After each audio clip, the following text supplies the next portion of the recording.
Szeretett testvéreim, ünneplő gyülekezet, gyertek, hallgassátok meg Istennek szent igéjét, melynek alapján szeretném hirdetni ebben az ünnepi órában mindnyájunk számára a karácsonyi evangéliumot, úgy, amint az szól hozzánk a Lukács írása szerinti Szent Evangéliumból, a második fejezet 10. és 11. verséből a következőképpen: és mondta az angyal nékik, ne féljetek, mert imé hirdetek néktek nagy örömet, mely az egész népnek örömelészen, mert született néktek ma a megtartó, ki az Úr Krisztus a Dávid városában. Szeretett testvéreim, a Krisztus Jézus által azt kérdezte tőlem a múltkor valaki, hogyan képes az egyház ebben a mai világban, a mai magyar valóságok között is úgymond jó lelkiismerettel hirdetni a karácsonyi evangéliumot.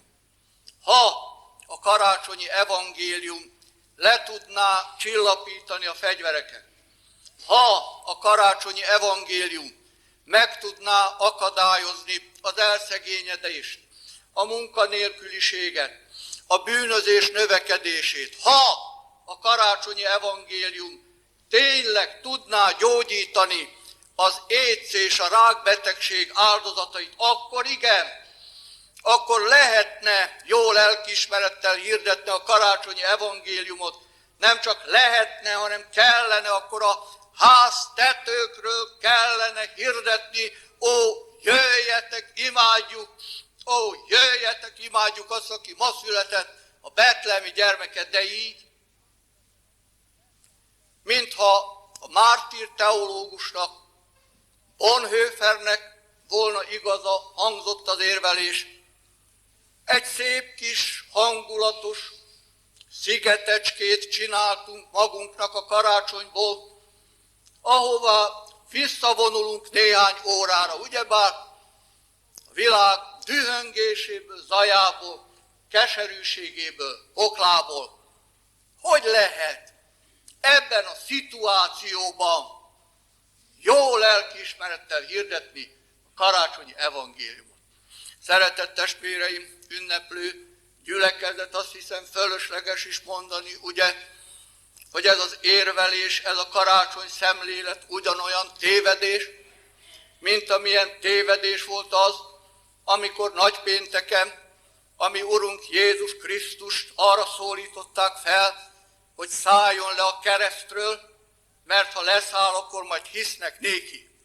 Hiszen Jézus Krisztus nem azért ment föl a keresztre, hogy leszálljon onnan, hanem azért, hogy fönnmaradjon, és ott elvégezze a legnagyobbat, életünk megváltását. Ugyanígy a karácsony. Jézus Krisztus nem azért született, a betlehemi angyalok nem azért zengik Isten dicsőségét, hogy Jézus Krisztus itt ebben a világban 5 perc alatt szituációváltozást teremtsen, hanem azért született Jézus Krisztus, hogy mi, akik benne vagyunk nyakig a szituációban, ne legyünk áldozataivá a szituációnak, vagy ha azok vagyunk, gyógyuljunk ki, tartsunk ki, kapjunk valami mennyei töltést, belülről kapjunk erősítést a szituáció elhordozásához, és aztán majd általunk történő megváltoztatásához. Gyarlóképet hadd használjak, testvérek, ahogy Schweitzer Albert annak idején nem azért jelent meg ugyebár a dzsungelben, hogy 5 perc alatt megváltoztassa a dzsungelt, eltüntesse azt, leborotválja a földszínéről, eleven egészséges új lakótelepeket hozzon létre, nem azért, hanem azért, hogy a dzsungel áldozatait egyenként, személy szerint mentse meg, gyógyítsa meg, állítsa talpra, így harcoljon a dzsungel ellen, így győzze le a dzsungel. Teréz anya nem azért jelent meg Kalkutta utcáin, hogy percek alatt átvegye a kalkuttai polgármester szerepkörét, és megszüntesse azt a hihetetlen, azt a leírhatatlan, európai fantázia számára egyszerűen elképzelhetetlen nyomort, ami Kalkuttában uralkodik. Nem azért, hanem azért,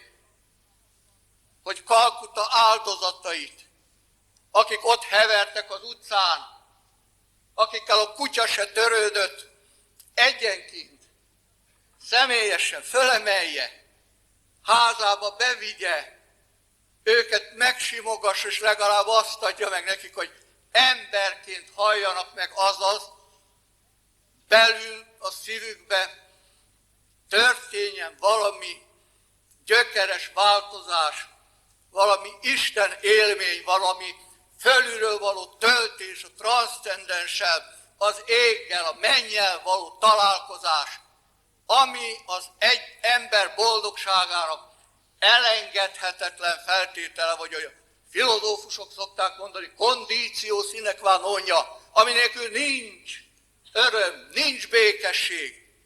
Hiába változik meg körülöttünk minden, ha bennünk minden a régi marad.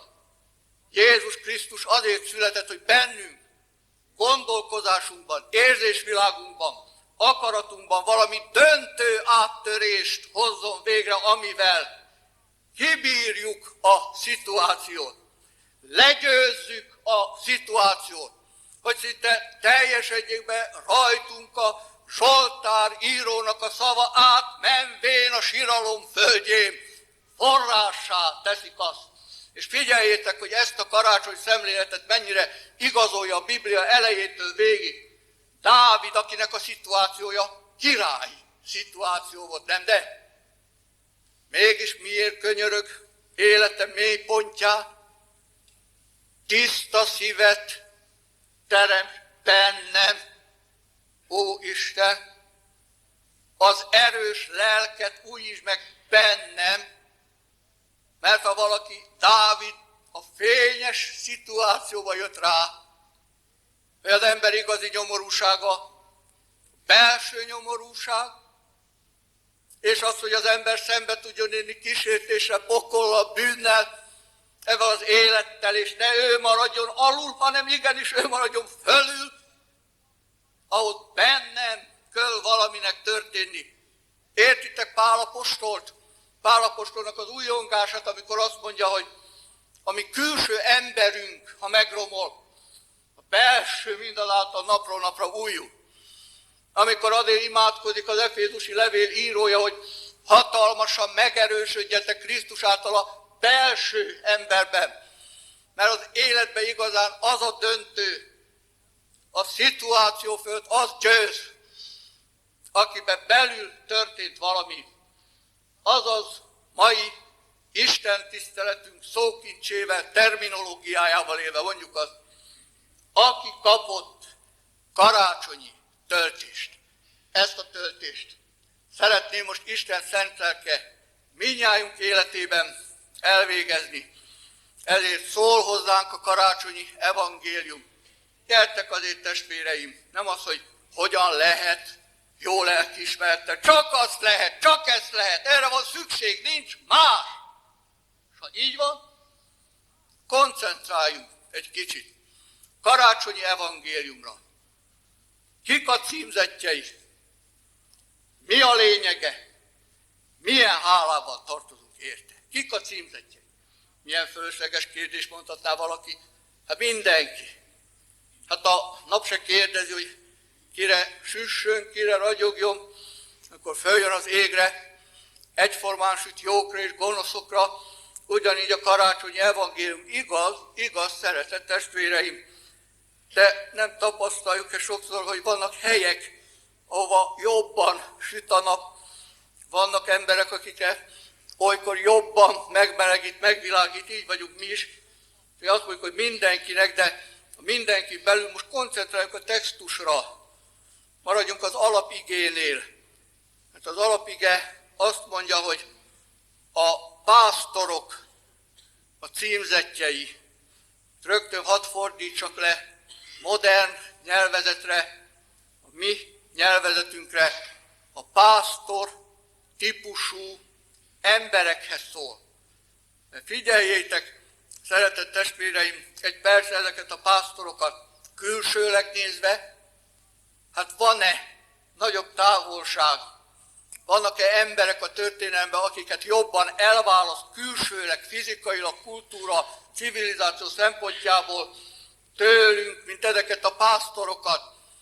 Voltak-e vala emberek félvad, nomád, bűnös félig megvakult munkáikba bele keseredett nomád emberek fizikailag?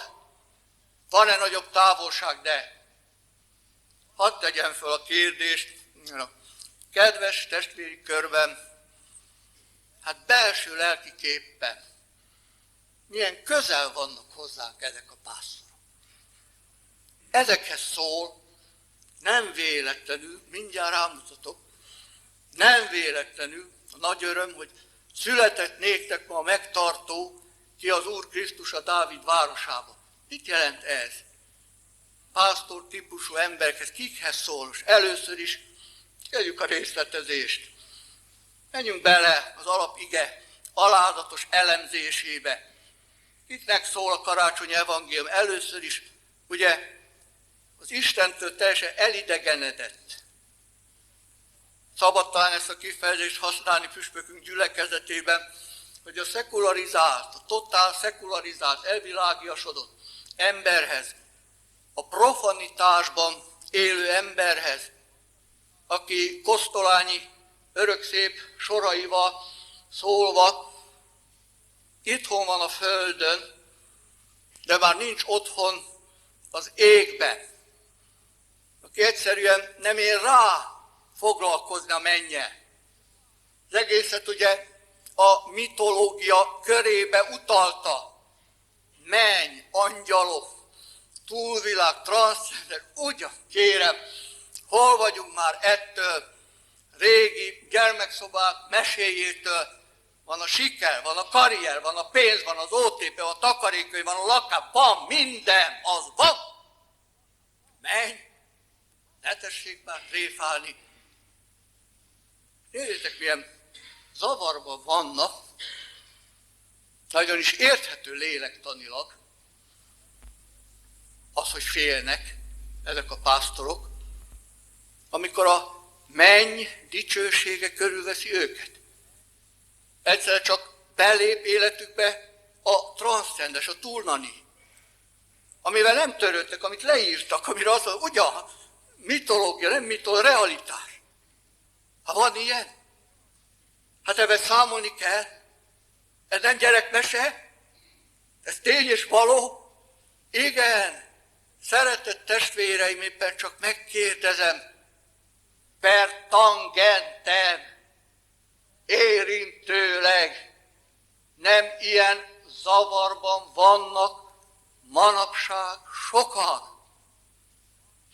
Keleten, nyugaton, csak itt ebben a kicsi magyar hazánkban, akik 40 éven át elhitték, ami tényleg mese volt, ami tényleg mitológia volt, hogy nem igaz az evangélium, hogy nincs túlvilág, ez a világban, itt kell élni, itt van a mennyország, itt kell megcsinálni, itt és a többi, ugyan kére. Hoppá! Ha van ilyen, hát számolni kell vele. Hányan vannak ma ilyen egzisztenciális zavarban, csak ebben a mi kis országunkban is. De nehogy azt higgyétek, hogy én most ítélkezni akarok innen a szószékről. Nem! Elsősorban nekik szól az evangélium. Ne féljetek! Hirdetek nektek nagy örömet! Született néktek ma megtartó zavarba levő profán ember, aki kapkodod a fejed. Hát van ilyen. Ledőlnek falak, összedőlnek rendszerek. Hát tényleg igaza van az öreg Arany Jánosnak, hogy nem mindig ember újja, aki sorsot intéz. Hát bizony, ne! Hoppá, mit csináljunk, mi lesz velünk? Hogyan tájékozódjunk, hova menjünk? Betlehem. Pásztorokhoz szól. Született néktek ma a megtartó. De ugyanez az evangélium szól, nézzétek, a stresszben élő emberhez. Azt hiszem nem kell magyarázni ezt a szót, ma már az elemisták is tudják, mi a stressz. Az az állandó feszültség, amit valaki így mondott, hogy reggeltől estig talpig vasba, talpig vérbe, mert sose tudja az ember, hogy honnan jön a fúrás, a támadás, vigyázni kell. Ezek a pásztorok, azt mondja, künn a mezőn éjszaka vigyáztak, tehát éjszaka is bűszakban voltak, nem tudtak aludni, nem volt nyugalmuk, mert nagyon reális emberek voltak, tudták azt, hogy elsősorban nem is a mennytől kell félni, hanem a farkasoktól, az oroszlántól, az ember farkasoktól. Ráismersz sok emberre, nem ismersz rá a stresszben élő ember, a pásztor típusú emberre, aki már altatóval se tud aludni, telefont vár, csöngőt vár, levelet vár, figyel, állandó talpig, vasban, talpig, vérben, édesanyák, nagyszülők, vezetők, hogy vigyáznak, honnan jöhet a veszedelem, nem ismersz a magadra. Nem te vagy ez az ember. És nézd, neked szól karácsonyi evangélium, ne féljetek. Mit féltek a kicsi hitűek? Született néktek ma a megtartó, ki az Úr Krisztus a Dávid városában.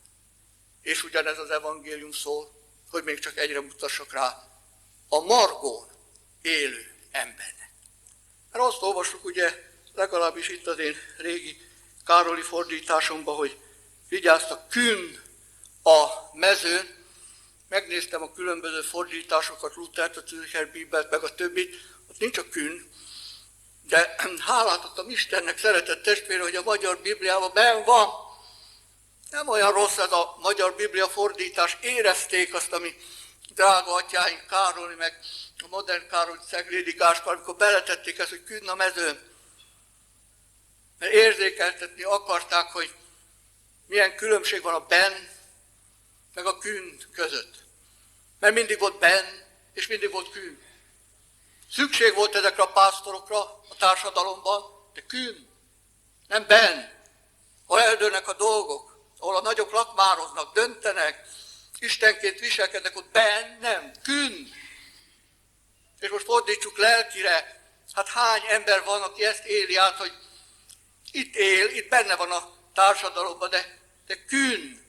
Esetleg a politikai, a gazdasági helyzet miatt tegnap még benn volt egy irodában, a künn, tegnap még a gyáron belül volt a künn, tegnap még volt valaki, ma esetleg egy szegény nyugdíjas, aki számolja 20-a táján, hogy kitart-e 30-áig a kis nyugdíj.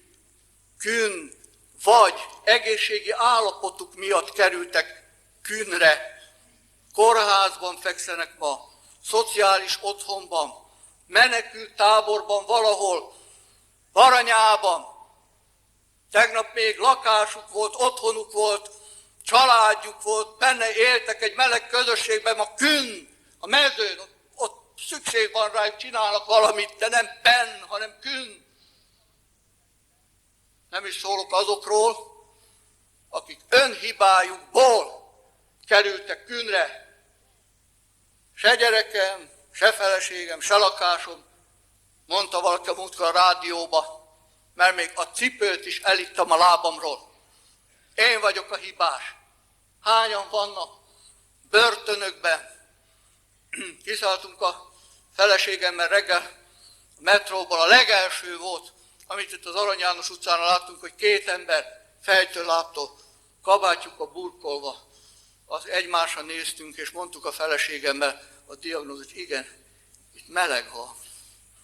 Egy kis meleg van az aluljáróban, lenn, a metróban. Künn.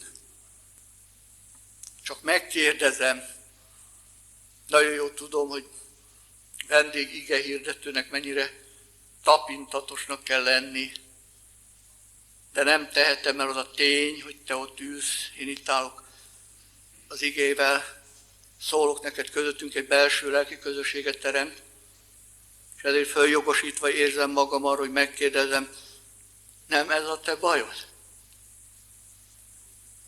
Künn vagy. nem benn. Margóra szorított az élet. Egyre jobban érzed, hogy szorulsz a margóra. Van itt üzenet, van itt segítség. Boldog vagyok, hogy áthathatom. Nem jó lelkiismereten lehet, hogy kell neked hirdetni margóra szorult életnek született néked ma a megtartó, ki az Úr Krisztus a Dávid városában. Vessük fel azért végre a kérdés, kedves testvéreket, mi a lényege? Hát tényleg van örömhír ez? Elidegenedett transzcendenstől, Istentől, elidegenedett embernek, aki otthon van a földön, de nincs otthon az égben. Valamikor legendának tartottam, most kiderült, hogy realitás. A stresszben élő embernek, aki már aludni is, már altatóval se tud aludni. Margóra szoruló életeknek, hát tényleg a karácsonyi evangélium, az orvosság igen, mert ha figyeltétek, így szó született néktek ma a megtartó. És ez a megtartó azt jelenti, hogy nem késő, van valaki, aki rendbe hozhatja az életedet, de csak Jézus Krisztus, ne is kísérletezz másra, nagyon szépen kérlek, se Krisnával, se ezzel, azzal, amazzal, ne kísérletezz, mert csak Jézus Krisztus miért? Azért, mert az angyali szózat ezt a szót használja rá, hogy ő a szótér, ami elsősorban nem azt jelenti, hogy megtartó, hanem megváltó. A szakszövegek, egzegézisek, a Kittel Theologisches Wörterbuch hatalmas kötetei, Varga Zsigmond nemrégen megjelent nagyszerű görög, magyar újszövetségi bibliai szótár, és hosszan tárgyalják per longum et latum, hogy mit jelent a szótár, mi nyugodtan mellőzhetjük itt a szószékről. Megmondom, egyszerűen, pesti nyelven, mit jelent az, hogy szótér? Ő az a valaki, aki a te megszakadt Isten kontaktusodat helyre tudja állítani, összeköti a kábelt. Cur Deus homo, miért lett az Isten emberré, kérdezte 2000 év teológia története, áttekinthetetlen a könyvek serege, amit tudós teológusok Jézus Krisztus istenségéről és emberségéről írtak, mennyire Isten, mennyire ember. Heidelbergi KT, hogy tárgyalja, miért kellett igaz embernek lenni, miért kellett igaz Istennek lenni, óriási viták vannak egy kérdés mögött, pedig olyan egyszerű az egész. Isten az élet emberi, hogy saját maga kicsi gyermek testében elmondja neked, kiábrándult, megfáradt, modern pesti embernek. Nézd, van Isten kontaktus. Helyre lehet állítani az Isten kontaktust. Ez az Isten kontaktus olyan, mint a transzfúzió, amikor valaki fölmondja a szolgálatot. Én ezt tapasztalatból tudom, mert egy transzfúzió gyermeke vagyok. Feküdtem, diftériától haldokoltam az ágyba 6 éves koromban. Hívő orvosnő, aki annyira remegett az életemért, tőle tanultuk azt, hogy menj be, akkor én Isten, akkor reszelte az ampullát, idegességében elejtette, és az ampullót összetört. Akkor Isten megvilágosította az ő elmét, hirtelen egy pillanat alatt, hogy nincs baj, feküdjön az édesanyja, vért veszek tőle, transzfúziót kap a gyerek, ez egy segíthet, itt vagyok, nézzétek meg, 60 éves elmúlván, transzfúzió, erre utal az ige, amikor azt mondja, hogy üdvözítő. Ez történik veled. Pásztorok elmentek, visszamentek pásztorok, a szituáció ugyanaz maradt. De valami történt bennük, megtörtént a transzfúzió, karácsonyi töltést kaptak, tehát nem győzi le őket a szituáció, akármilyen pokoli legyen, ki lehet bírni, túl lehet élni.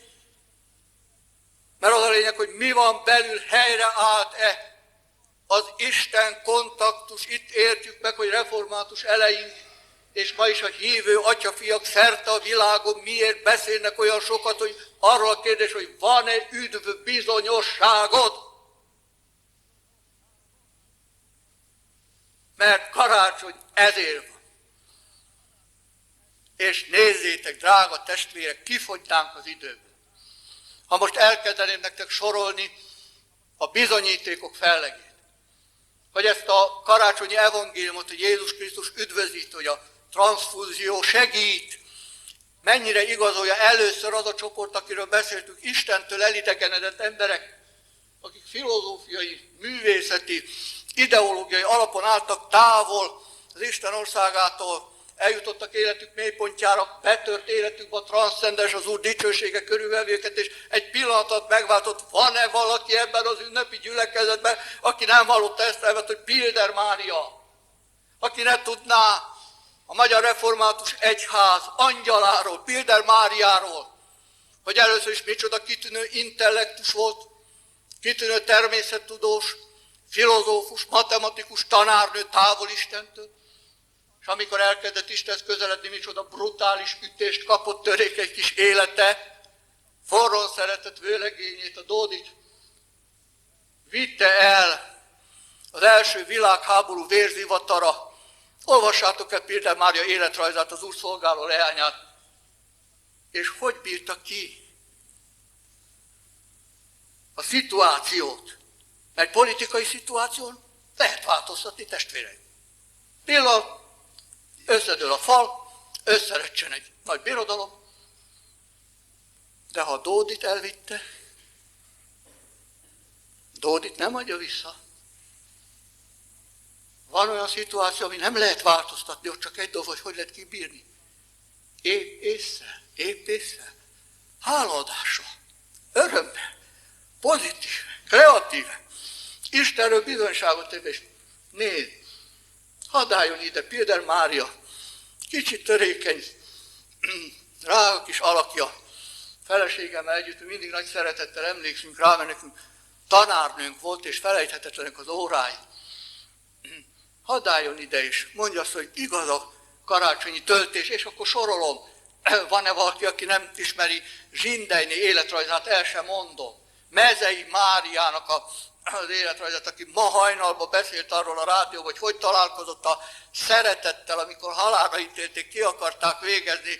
Azt mondja, megy ottan a hegyoldalba, és ott áll valaki a bőrkabátba, egy fiatalember, és ráfölment, hogy maga hogy került ide Mezei Mária.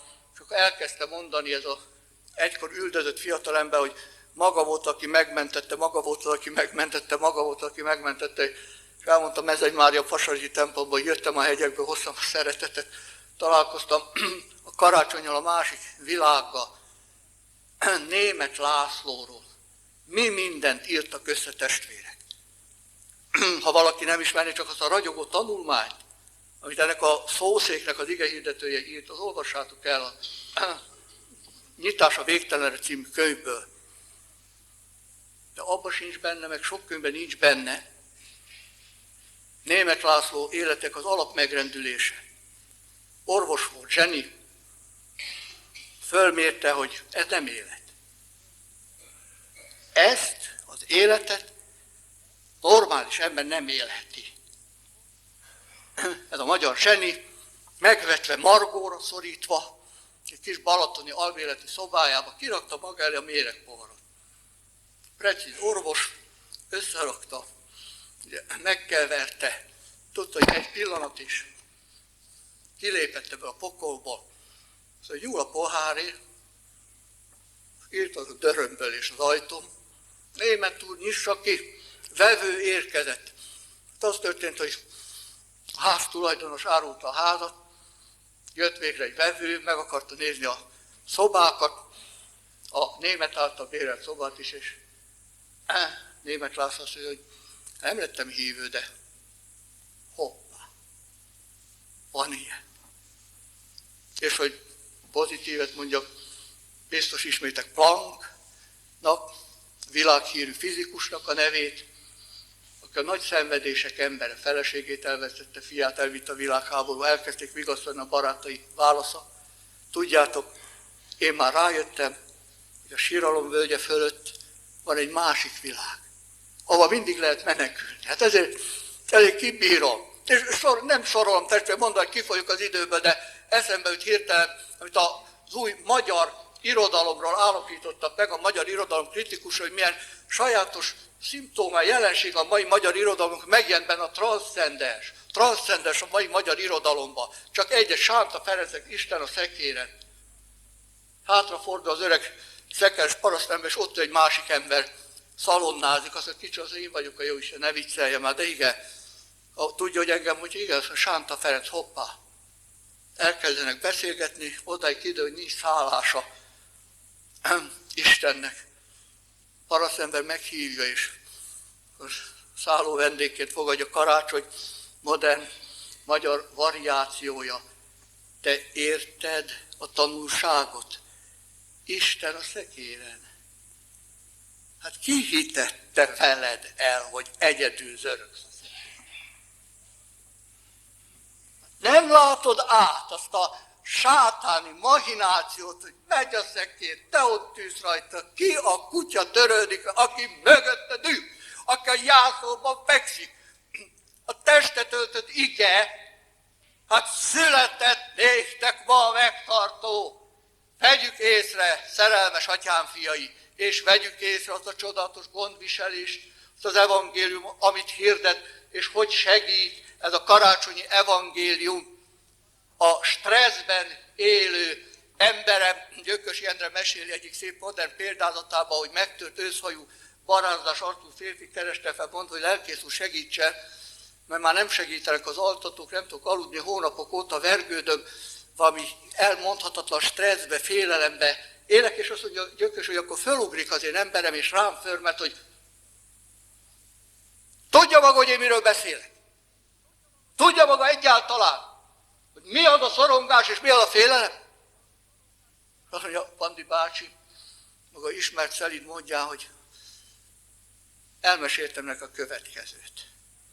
1940 viharos őszén ott álltam a bécsi pályaudvaron, utazva Zürichbe, mint ösztöndíjas magyar diák, letettem bécsi pályaudvar egyik oszlopja mellé a csomagjaimat, és ott a vaksötétbe rohangálsz, mint a Kerge Birka taxi után, akkor rohanok vissza, volt csomag, nincs csomag, és azt hittem, szívszél hűdés jön rám, amikor mellém kanyarodik egy taxi, és bécsi dialektusba rám szól a sofőr, hogy az Isten áldja meg, már ne szaladgáljon itt, mint a Kerge Birka, szálljon be már a kocsiba, a csomagjai régen benn vannak. És azt mondja Gyökös, amikor ezt elmondtam, az emberem fölállt, kiragyogott, elkezdte a kezemet szorongatni, ne is mondjatok, köszönöm, nagy tisztelt úr, köszönöm, meggyógyított, megértettem, a csomagjaim odaát vannak, megyek haza aludni. Stresszben élő atyáfia, alkalmazza? Nem ért? Mi az a karácsony? Cur deus homo, ho logos sarx egeneto, az ige testélet. Miért lett az Isten emberi? Micsoda titok, pesties sem mond, bécsies sem mond. Csomagjaid oda benn vannak. Hát az Isten álljon meg. Hát szállj már be a taxiba. Hol a taxi? Betlehem. 2000 évvel ezelőtt egy kis istálló volt, egy kis jászolocska volt. Volt egy lelki taxi, az Anyaszentegyház ide kanyarodik melléd, és azt mondja, hogy hát vedd már komoly, hogy hívő vagy. Hát a csomagjaid odát vannak. Hát miért szaladgálsz itt? Miért fogod a fejed? Menj haza, nyugodtan aludni. Nem csak te vigyázol, rád is vigyáznak éjjel és nappal, mert nem alszik, nem pihen az Úr, mondja a Zsoltáríró, és mondja még, testvéreim, tehát a kép teljességéért, hogy a margóra szorult életek hogy igazolják vissza a karácsonyi evangéliumot, csak annak a katolikus papnak az élményvilágából, aki fölbuzdulva Teréz anyán elment Kalkutába, és Kalkuta leglehetetlenebb helyén a leprások között kezdett missziót.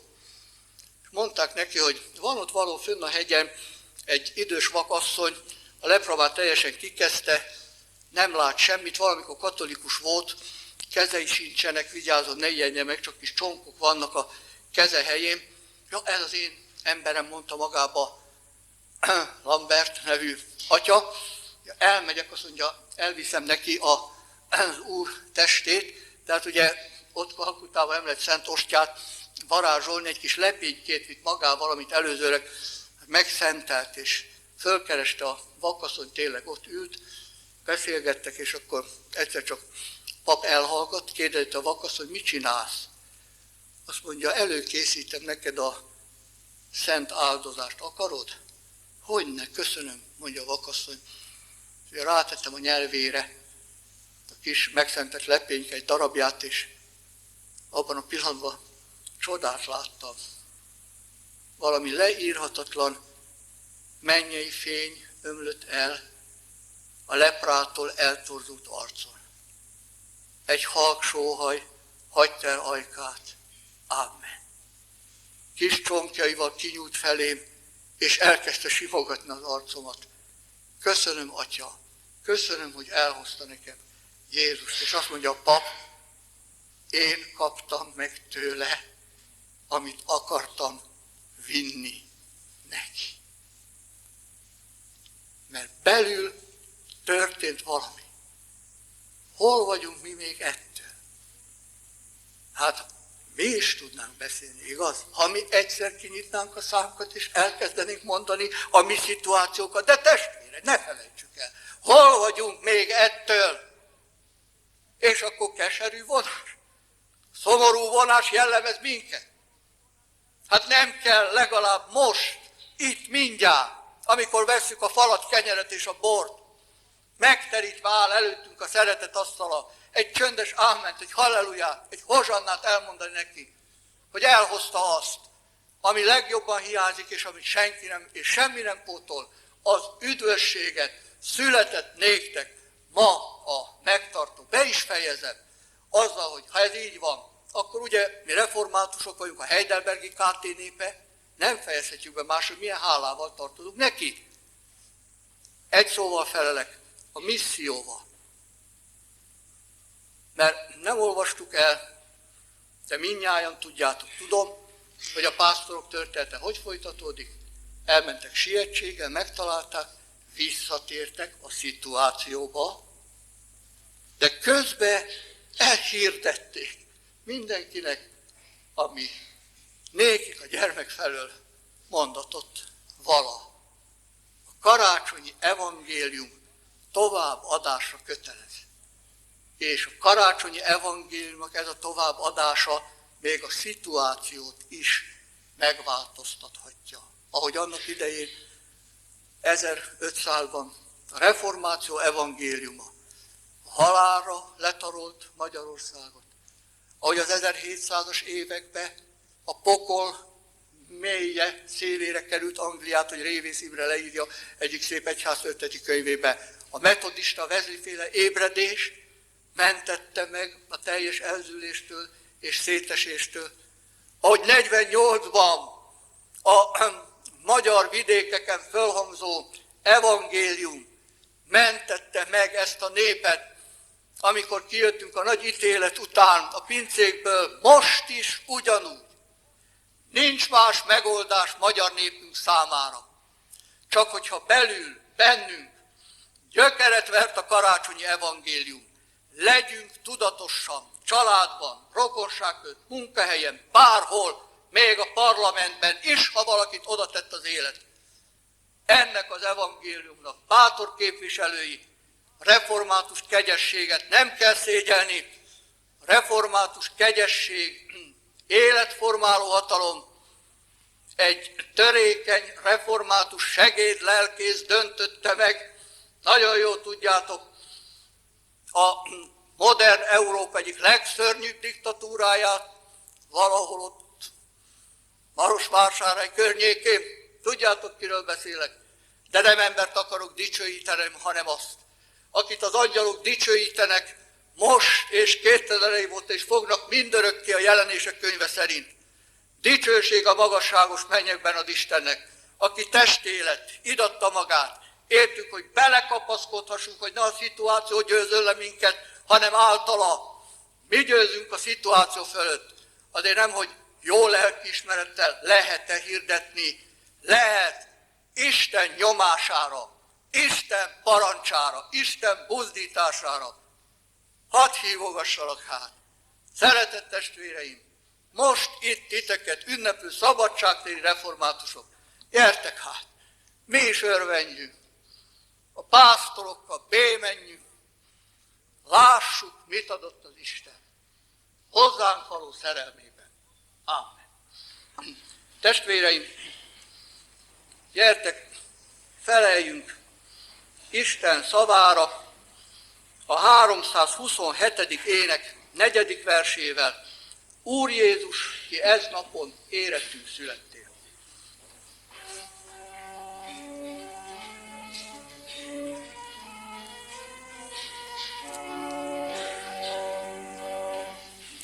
Úr Jézus, ki ez napon